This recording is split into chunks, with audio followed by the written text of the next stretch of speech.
What's up, Wastelanders? How's everybody doing today? I'm doing great, and I hope you are too. It's me, Kiki B. Welcome to a brand new episode of Kiki B Plays Fallout 76. Raiders of the Wasteland, you're gonna want to pay attention.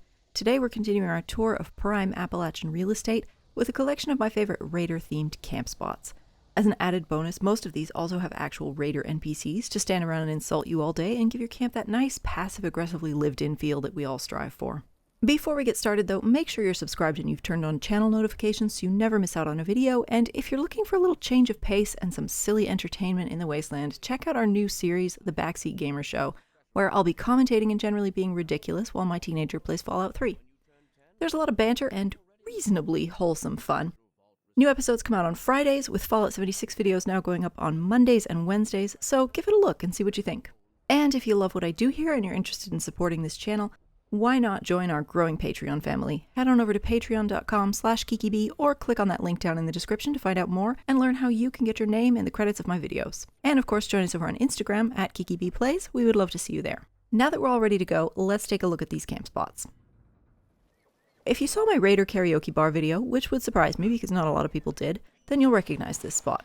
That's a hint, by the way, to go check out that video after this one if you haven't already. It's really cool. Anyway, right near Hemlock Holes, you'll come across this interesting little place, which is also one of the wonderful locations you might find yourself waking up after your next Nuka-Shine bender. And I gotta say, there are definitely a lot of things wrong with this game, but the Nuka-Shine spots are one of the things they got so right.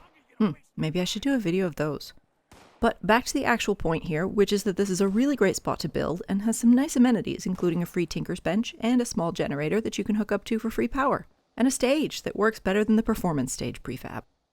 Next up is probably my favorite Raider-themed spot, though it's definitely one of the most challenging to build at. Fast travel to Becker Farm and then head north by northeast until you spot this incredible windmill up on a hill, which is pretty easy to spot. It's looming over this gorgeous heap of junk and is just stunning. I will warn you now though, it's difficult to build here. I started working on a build quite a while back and put it aside because I really didn't have the skills back then to do what I wanted to. These days I have a lot more blueprint glitches in my arsenal, so I'm going to get back to it soon and will obviously be making a video of my triumph when that happens. I just love all the little details here, and this is one of those spots that will save you quite a lot of build budget because there's already so much going on that you don't need to add as much yourself. So if you love a good trashy camp, this place is perfect for you. Now we're going to head over to Monongah Overlook because everyone wants to live next door to frequent nuke drops for the first of two very similar locations. Outside of Monongah Mine, you've got these two wonderful Raider sort of roadblock things with all the impaled bodies and unsafe construction you'd expect from a bunch of lazy chem addicts.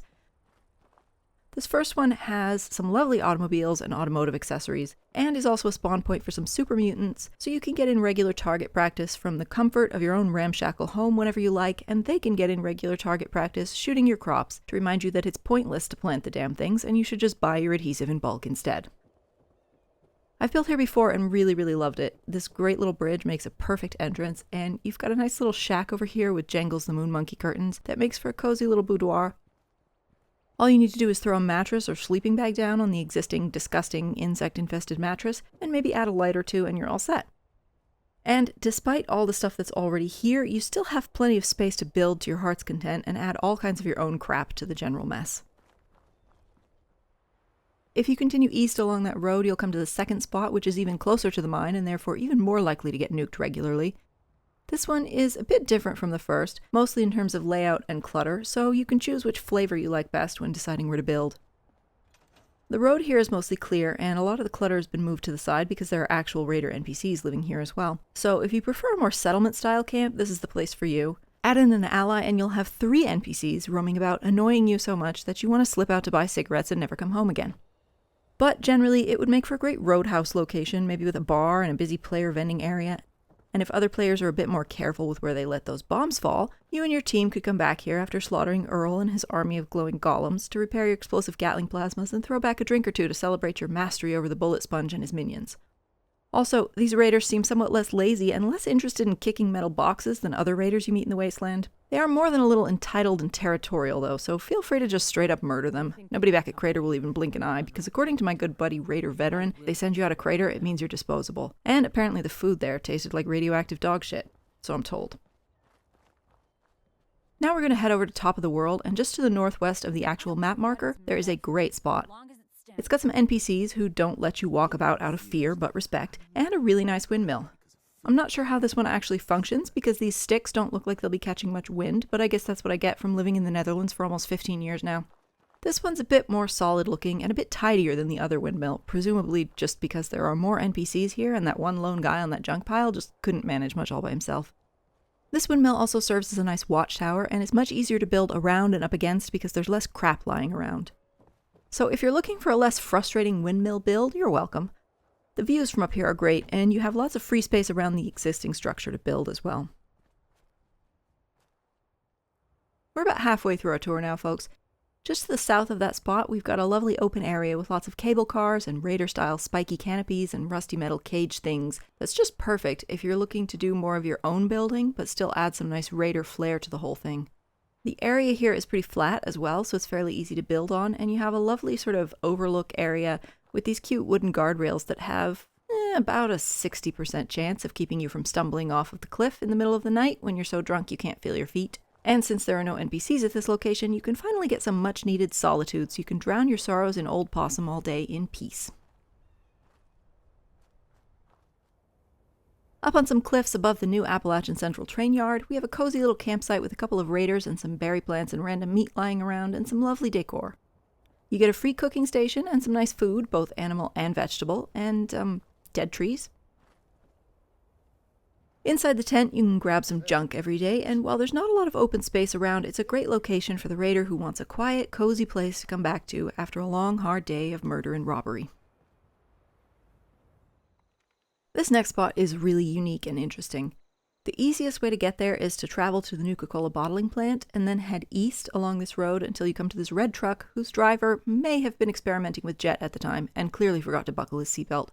Hop over Dead Jerry here and you'll see a lovely rickety rope bridge with a little structure at the other end that appears to be intended as some kind of shop, and a couple more of those entitled territorial raiders who will bitch all day about what a badass you are and how they're going to tear down everything the settlers have built. Make room for the badass. Wouldn't want to get in your way. The structure itself is small, but there's plenty of room to add on to it. This is actually one of the places I'm currently building. The one issue I have is that there's pretty much no way of getting your spawn point in front of the structure unless you initially place your camp module pretty far south of it, which doesn't leave you much space to build around it, so you'll always spawn behind it and you don't get that nice sort of impressive view of the front when you fast travel in. But you can place your camp module pretty much anywhere along the bridge. You'll just need to rotate it 90 degrees and possibly place it up on the ropes, which I hadn't yet figured out when I recorded this. And the little ravine or whatever below the bridge would also be a great spot to build. You could create sort of a little settlement down amongst the junk because we're all a bunch of hobo trash pandas who love that kind of stuff. Now we're going to head on down to the trash heap. We all know that's its real name. And just east of Abandoned Mineshaft 6, there's this wonderful big shack.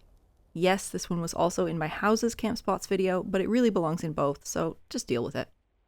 This place is really big and not only has a lot of space around it to build and add on, but is pretty open and spacious inside as well. You do get some free NPCs thrown in, which is perfect if you love the Brotherhood Collectron's passive-aggressive insults and have always thought, gosh, I wish I had more people in my camp to tell me how pointless my existence is. Where could I find such luxury? I'm all for taking what ain't mine. The interior has a nice warehousey feel to it that would make a great vendor area or workshop, and even includes a couple of free crafting stations to sweeten the whole deal.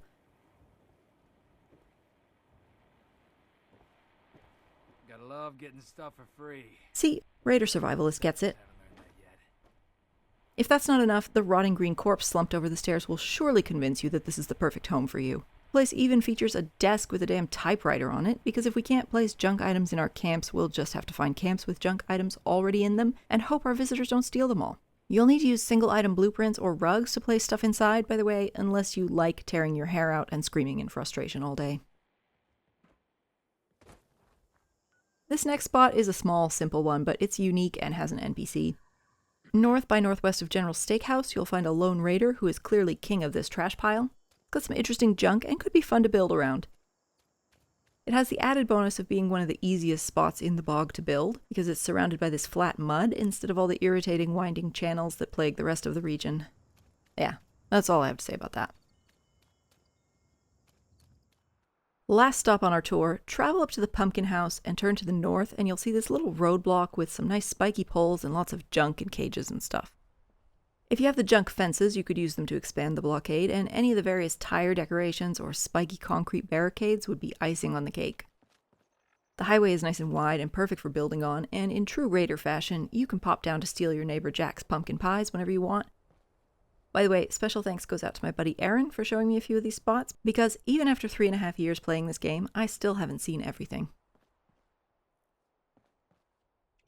That's it from me today, folks. I hope you enjoyed this video and found the new camp spot of your dreams. Don't forget to make sure you're subscribed and you've turned on channel notifications so you don't miss out on the next absolutely amazing video. If you like this and you're interested in supporting this channel, check out that Patreon link in the description, and of course, join us over on Instagram. We would love to see you there.